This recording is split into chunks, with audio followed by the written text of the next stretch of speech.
Hi, നമസ്കാരം. ആർക്കും വേണ്ടാത്തവൻ ജയിച്ച കഥയിലേക്ക് വീണ്ടും സ്വാഗതം.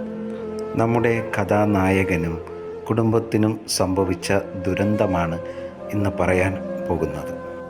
നമ്മുടെ കഥാനായകൻ ജനിച്ച് 11ാമത്തെ മാസം ആ വൻ ദുരന്തം വന്ന് ഭവിക്കുന്നത്. ദൈവത്തിൻ്റെ പരീക്ഷണമെന്ന നിലയിൽ ആദ്യം തന്നെ അന്ധനായി ഈ ഭൂമിയിലേക്ക് വന്നതിലുപരി അടുത്തതായ ദുരന്തം. ഈ അന്ധതയുടെ ചികിത്സയുടെ ഭാഗമായി കഴിക്കുന്ന മരുന്നുകളുടെയും എണ്ണം കൂടി വരികയായിരുന്നു.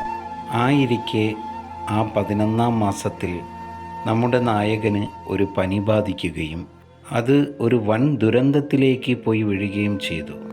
ശരീരം ആസകലം തളർന്നു പോവുകയും മരുന്നിൻ്റെ റിയാക്ഷനാണെന്ന് ചികിത്സാ വിദഗ്ധർ അറിയിക്കുകയും ചെയ്തു. ഒന്നാമത്തെ വിധിയുടെ വിളയാട്ടത്തിൽ നിന്ന് പറക്കമറ്റ പ്രായത്തിൽ തന്നെ രണ്ടാമത്തെ വിധിയുടെ വിളയാട്ടവും നമ്മുടെ നായകന് വന്ന് ഭവിക്കുകയുണ്ടായി. ഒന്നാതെ കണ്ണിന് കാഴ്ചയില്ലാതെയും അതിലൂടെ ഈ ചലനമറ്റ ശരീരവും കൂടെ ആയാലോ.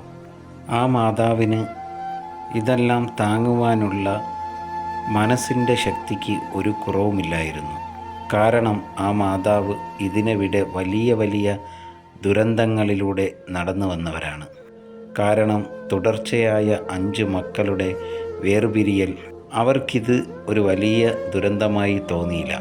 പക്ഷേ ആ മാതാവ് ആ മകനെ ചേർത്ത് പിടിക്കുന്നതിൽ ഒരു കുറവും കാണിച്ചിരുന്നില്ല. ആ മാതാവിന് രോഗങ്ങൾ കൊണ്ടുള്ള ബുദ്ധിമുട്ടുകളും പ്രയാസങ്ങളും നിലനിൽക്കെ തന്നെ ഈ ദുരന്തവും കൂടെ ആയപ്പോൾ ആ മാതാവിന് മനഃശക്തി കൂടുകയല്ലാതെ ഒരിഞ്ച് പോലും കുറയുകയുണ്ടായില്ല. അങ്ങനെ ആ മകൻ, അതായത് നമ്മുടെ നായകൻ, 6 വർഷം ഒരേ കിടക്കയിൽ തന്നെ കിടക്കുകയുണ്ടായി. ആ മകൻ്റെ ശബ്ദമോ സംസാരമോ ആ മാതാവ് ഇതുവരെയും കേൾക്കുകയുണ്ടായിരുന്നില്ല. അങ്ങനെ ആ നീണ്ട 6 വർഷത്തെ ചികിത്സയ്ക്ക് ശേഷം ചെറിയ ചെറിയ മാറ്റങ്ങൾ ആ കുഞ്ഞിന് കാണുവാൻ സാധിച്ചു. അതിനിടയിൽ ഈ 6 വർഷം ആ മാതാവ് അനുഭവിച്ച വേദനകളും പ്രയാസങ്ങളും പറഞ്ഞറിയിക്കാൻ പറ്റാത്തതാണ്. ഞാൻ അതൊന്നും ഇവിടെ പറയുവാൻ ആഗ്രഹിക്കുന്നില്ല. കാരണം എൻ്റെ കഥയിൽ ആ മാതാവല്ല നായിക, ആ മകനാണ് നായകൻ. അതുകൊണ്ട് മാത്രമാണ് ആ മാതാവിൻ്റെ സഹനതയും വിഷമങ്ങളും ഞാൻ ഒരുപാട് ഒഴിവാക്കി ഈ കഥയിൽ. പൂർണ്ണമായി ചലനശേഷി നഷ്ടപ്പെട്ട നമ്മുടെ നായകൻ ചെറുതായി കൈ അനക്കുവാനും കാലനക്കുവാനും തുടങ്ങി. ഒരേ കിടക്കയിൽ തന്നെ കിടന്ന് നമ്മുടെ നായകൻ്റെ പുറമെല്ലാം വ്രണങ്ങളാൽ ജീർണിക്കപ്പെട്ടു. എന്നിട്ടും ആ മാതാവ് ഈ മകനെ മരണത്തിലേക്ക് വിട്ടുകൊടുത്തില്ല. കാരണമെന്താണെന്നല്ലേ? ബാക്കിയുള്ള മക്കളെ ദൈവം അവർക്ക് നൽകിയതാണ്. ഈ 11ാമത് മകനെ ദൈവത്തോട് ഈ മാതാവ് ചോദിച്ചു മേടിച്ചതാണ്. ബന്ധുക്കളും ബന്ധുമിത്രാദികളും ഈ മാതാവിനെ ഒറ്റപ്പെടുത്തുകയും കുറ്റപ്പെടുത്തുകയും ചെയ്തപ്പോൾ മാതാവ് പറഞ്ഞ ഒരൊറ്റ മറുപടിയാണിത്: എനിക്ക് 5 മക്കളെ നഷ്ടപ്പെട്ടു, പക്ഷേ പൂർണ്ണ ആരോഗ്യമായി എനിക്ക് 5 മക്കളെ ദൈവം തരികയും ചെയ്തു. പക്ഷേ ആ ദൈവത്തോട് ഞാനിത് ചോദിച്ച് വാങ്ങിച്ച മകനാണ്. അതുകൊണ്ട് ആര് നോക്കിയാലും ഇല്ലെങ്കിലും എൻ്റെ മരണം വരെ എൻ്റെ ഈ പൊന്മോനെ ഞാൻ നോക്കുക തന്നെ ചെയ്യും. ആ മാതാവിൻ്റെ വാക്കുകൾ എത്ര അർത്ഥവത്തായ വാക്കുകളാണ് സുഹൃത്തുക്കളെ! ഇപ്പോഴത്തെ ജനറേഷനിൽ ജീവിക്കുന്ന മാതാപിതാക്കൾക്ക് ഇങ്ങനെയൊരു അർത്ഥവത്തായ വാക്കുപയോഗിക്കുവാൻ സാധിക്കുമോ? ഫോണും ഇൻ്റർനെറ്റും ഒന്നുമില്ലാത്ത കാലത്ത് ഈ മാതാവ്, വിദ്യാഭ്യാസം കൊണ്ടുപോലും പിന്നോക്കം നിൽക്കുന്ന ആ മാതാവ്, സ്കൂളിൻ്റെ വരാന്ത പോലും കാണാത്ത ആ മാതാവിന് ഇത്രയിലധികം സാഹിത്യമാർന്ന വാക്കുകൾ എവിടെ നിന്നവർക്ക് നൽകി? അവരുടെ അനുഭവത്തിലൂടെയാണ് അവർക്ക് അത് ലഭിച്ചതെന്ന് ഞാൻ കരുതുന്നു. അങ്ങനെ നമ്മുടെ നായകൻ പതിയെ പതിയെ ജീവിതത്തിലേക്ക് മടങ്ങി വരുവാൻ തുടങ്ങി. കിടക്കയിൽ നിന്ന് എണീറ്റിരിക്കുവാനും ആ മാതാവിൻ്റെ സഹായത്തോടുകൂടി കിടക്കയിൽ നിന്ന് എണീറ്റ് ഇരിക്കുവാനുള്ള ഒരു മാറ്റം ആ മകനുണ്ടായി. ഇതിലെല്ലാം ഉപരി ആ കുഞ്ഞിന് വിശക്കുമ്പോൾ എനിക്ക് വിശക്കുന്നു എന്ന് പറയുവാൻ പോലും അറിയില്ല. കാരണം സംസാരശേഷിയും ഇതുവരെ ആയിട്ടില്ല. വിശക്കുമ്പോൾ കണ്ണിൽ നിന്ന് കണ്ണുനീര് മാത്രമാണ് വരുന്നത്. അപ്പോഴാണ് മാതാവിന് തിരിച്ചറിയുക എൻ്റെ മകന് വിശക്കുന്നു എന്ന്. കണ്ണുകൊണ്ടുള്ള ആക്ഷനുകളും സംസാരങ്ങളുമായിരുന്നു പിന്നെ ജീവിതത്തിലുണ്ടായത്. ആ മാതാവിൻ്റെ കഠിന പ്രയത്നം കൊണ്ട് ആ മകൻ കുറേ ജീവിതത്തിലേക്ക് മടങ്ങി വരുവാൻ തുടങ്ങി. സ്വയം കൈകാലുകൾ ചലിപ്പിക്കുവാൻ തുടങ്ങി. കുറേ ശബ്ദം കൊണ്ട് സംസാരിക്കുവാനും തുടങ്ങി. ആ മാതാവിൻ്റെ വിധിക്ക് പോലും വിട്ടുകൊടുക്കാത്ത കഠിന പ്രയത്നത്തിലൂടെ ആ മകനെ ജീവിതത്തിലേക്ക് തിരിച്ചു കൊണ്ടുവരുവാൻ ആ മാതാവിന് സാധിച്ചു. എല്ലാ കുട്ടികളും സ്കൂളിലും മദ്രസ പഠനങ്ങളിലേക്കും പോകുമ്പോൾ ഈ നായകൻ മാത്രം വീട്ടിലൊതുങ്ങിക്കൂടും. അങ്ങനെ ഒരു ദിവസം മാതാവിനോട് ഈ കുട്ടി 7ാമത്തെ വയസ്സിൽ ഒരു കാര്യം ആവശ്യപ്പെട്ടു.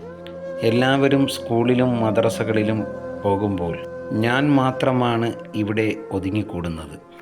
എനിക്കും പഠിക്കണം, എല്ലാവരെയും പോലെ സ്കൂളിലും മദ്രസയിലും പോകണം. വളരെ ശ്രമമുള്ള കാര്യമാണെങ്കിലും ആ മാതാവ് ആ കുഞ്ഞിൻ്റെ ആഗ്രഹത്തിനൊത്ത് കൂടെ നിൽക്കുവാൻ തീരുമാനിച്ചു.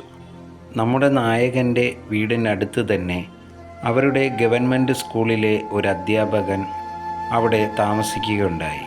ആ അധ്യാപകൻ്റെ സഹായത്തോടെ ആദ്യമായി നമ്മുടെ നായകൻ സ്കൂൾ ആദ്യ അക്ഷരം പഠിക്കുവാൻ തീരുമാനിക്കുകയുണ്ടായി. പിന്നെ ആ മദ്രസ പഠനവും. ഒരിക്കലും സംസാരിക്കില്ല എന്ന് ഡോക്ടർമാർ വിധിയെഴുതിയ ആ മകൻ 7ാം വയസ്സിൽ നല്ല രീതിയിൽ സംസാരിക്കുവാൻ തുടങ്ങിയിരിക്കുന്നു.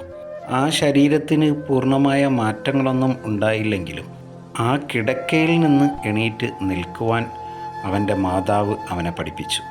ആ മാതാവ് മറ്റുള്ളവരോട് സംസാരിക്കുവാനും പഠിപ്പിച്ചു. ജീവിതത്തോട് എങ്ങനെ പൊരുതി ജീവിക്കണമെന്നും ആ മാതാവിൻ്റെ ജീവിതം കൊണ്ട് ആ മകനെ പഠിപ്പിച്ചു. ശരിക്കും പറഞ്ഞാൽ 1ാമത്തെ യൂണിവേഴ്സിറ്റി നമ്മുടെ കഥാനായകന് മാതാവാണെങ്കിലും യാഥാർത്ഥ്യത്തിൽ നമുക്കെല്ലാവർക്കും 1ാമത്തെ യൂണിവേഴ്സിറ്റിയും നമ്മുടെ മാതാവല്ലേ? അതേ സുഹൃത്തുക്കളെ, നമ്മുടെ മാതാവാണ് നമ്മുടെ 1ാമത്തെ ഏറ്റവും വലിയ യൂണിവേഴ്സിറ്റി. അത് നമ്മൾ ഓരോരുത്തരും മറന്നു പോകുന്നതാണ്. നമ്മൾ മുതിർന്നതിന് ശേഷം അവർ നമ്മളോട് പറയുന്ന ഓരോ കാര്യവും നമുക്ക് വെറുപ്പും അറപ്പും തോന്നുന്നത്. അവർ നമുക്ക് ജീവിതത്തിലെ വഴികാട്ടി തന്നെയായിരിക്കും. ഈ മാതാവിനെപ്പോലെ ഒരുപാട് മാതാക്കന്മാർ നമ്മുടെ ഇടയിലും ഇപ്പോഴും ഉണ്ട്. അമ്മയ്ക്ക് തുല്യം അമ്മ തന്നെയാണ്. അമ്മയ്ക്ക് പകരം വയ്ക്കുവാൻ ഈ ലോകത്ത് ഒന്നും തന്നെ ഇല്ല. അതുതന്നെയാണ് ഈ മാതാവും ഇവിടെ ചെയ്തത്. അമ്മയ്ക്ക് പകരം വയ്ക്കുവാനായി ഒന്നുമില്ല. അതുകൊണ്ട് മാത്രമാണ് ഈ നമ്മുടെ നായകൻ 2ാം വരവ് തിരിച്ച് ജീവിതത്തിലേക്ക് വന്നത്. അന്ധതയുടെ പിരിമുറുക്കത്തിലും നമ്മുടെ നായകൻ ഈ ലോകത്തെ കണ്ടത് ആ മാതാവിൻ്റെ കണ്ണുകളിലൂടെയാണ്. ആ മാതാവാണ് ഒന്നും പറഞ്ഞ് അവനെ പഠിപ്പിച്ചത്.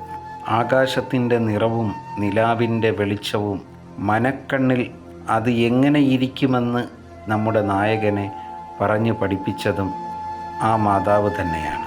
അങ്ങനെ സ്കൂൾ പഠനവും മദ്രസ പഠനവും നല്ല രീതിയിൽ പോയിക്കൊണ്ടിരിക്കുമ്പോഴാണ് 3ാമത്തെ ദുരന്തമായ വലിയ ദുരന്തം അവൻ്റെ ജീവിതത്തിലേക്ക് കടന്നു വരുന്നത്.